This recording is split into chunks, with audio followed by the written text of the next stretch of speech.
بسم الله الرحمن الرحيم. الحمد لله رب العالمين، وصلى الله على نبينا محمد وعلى آله وصحبه وسلم.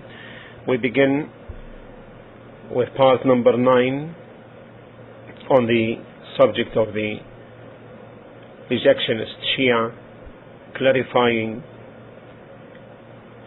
what the Ummah needs to know concerning the creed of this sect, so that people don't fall into deceptions and or the trap of politics or emotions regarding this matter, but rather by the will of Allah stand on the firm foundation which gives allegiance to the pure Tawheed, away from shirk, which contradicts the essence of the message of the messengers. The subject we're still discussing is their creed with respect to the Quran, and in the part 8 we talked about their false claim that the Quran is incomplete and there is omission and there is a missing Quran with Ali, which the other Imams also received, and so on. We presented the information concerning this matter from the books of Ahl Sunnah first, and now we will shed the light on the sources of this false claim in the books of the Shia themselves. First book in which this falsehood was recorded in is the book of Sulaym bin Qais,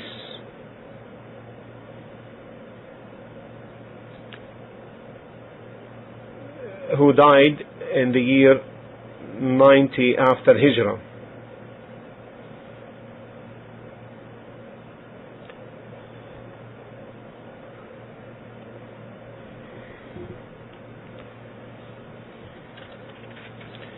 And this book is highly praised by the Shia in verification and in praising its contents, to the extent that they mentioned that it is the abjad of the Shia, and you know the abjad is the alphabetics, and that it is, as described by some of them, a secret from the secrets of the household of Muhammad sallallahu alaihi wasallam, as put by Agha Bazrik al-Tahrani in his book Al-Dhari'a, volume 2, page 152. And also you may see Hamish Wasa'il al-Shia, volume 2, page 42, number 4. And Al-Nu'mani mentioned that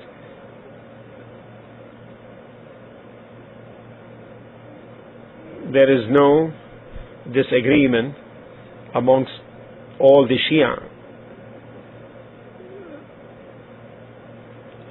from those who carried the knowledge and transmitted it from the Imams. There is no dispute that the book of Sulaym bin Qais al-Hilali is a foundation from the greatest foundations of usul and most and the oldest, and they attributed that whatever is in that book is a reference to the Shia, as Al-Nu'mani put it in his book Al-Ghaybiyya, page 61. And Al-Majlisi mentioned that it is one of the foundations of the Shia.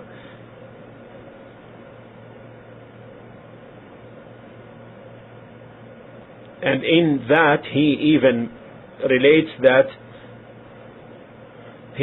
4 narrations to them indicating that Ali ibn al-Hussein, and he is innocent from what they claim, that this book was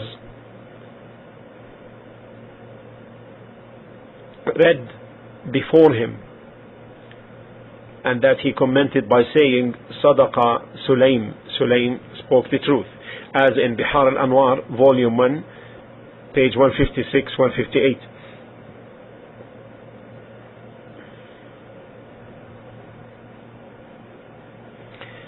Now this is a book which contains the most dangerous opinions of the Abdullah bin Saba and his sect, particularly attributing divinity to Ali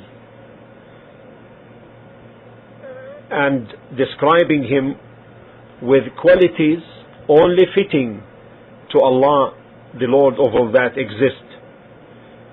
Some of the narrations in this book addressed Ali with the following titles: Ya Awwal, or first; Ya Akhir, or last; Ya Zahir, most apparent, most high; Ya Batin, most near; Ya Man huwa bi kulli shay'in alim, or Ali, the one who is all knowing of all things.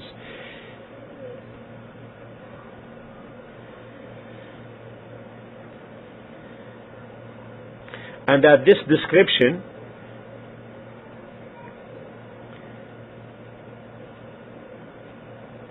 came from the son to Ali, and that it was heard by Abu Bakr and Umar and the Muhajirin and the Ansar, and so they fell unconscious, then awoke after hours.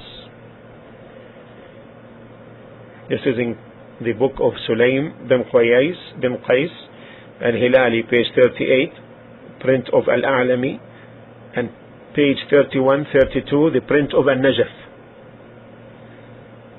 These attributes are the attributes which Abdullah bin Saba and his sect gave to Ali, and which was inherited by the 12 Imamite sect of the rejectionists.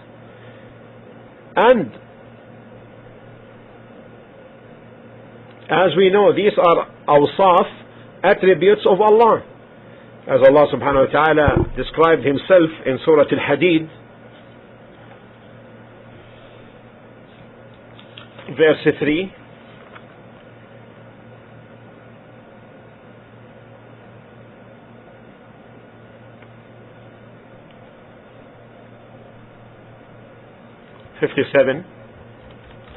verse 3: هو الأول والآخر والظاهر والباطن وهو بكل شيء عليم. He is the first, nothing is before him; the last, nothing is after him; the most high, nothing is above him; and the most near, nothing is nearer than him; and he is the all-knower of all things.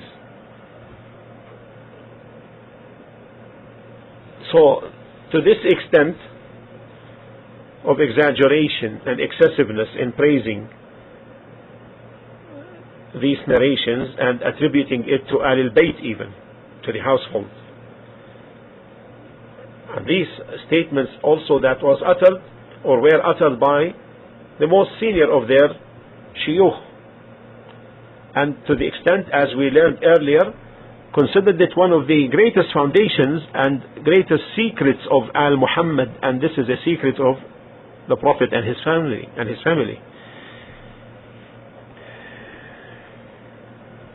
This is interesting because even in some books of the narrators in the books of Shia considered the one who narrated this book from Sulaim as weak, and the one who reported is Aban bin Abi Ayyash And even Aban ibn Abi Ayyash is considered weak by Ahl Sunnah. Yet they clung to what's in it. Even some of the Shia claim that the author is unknown.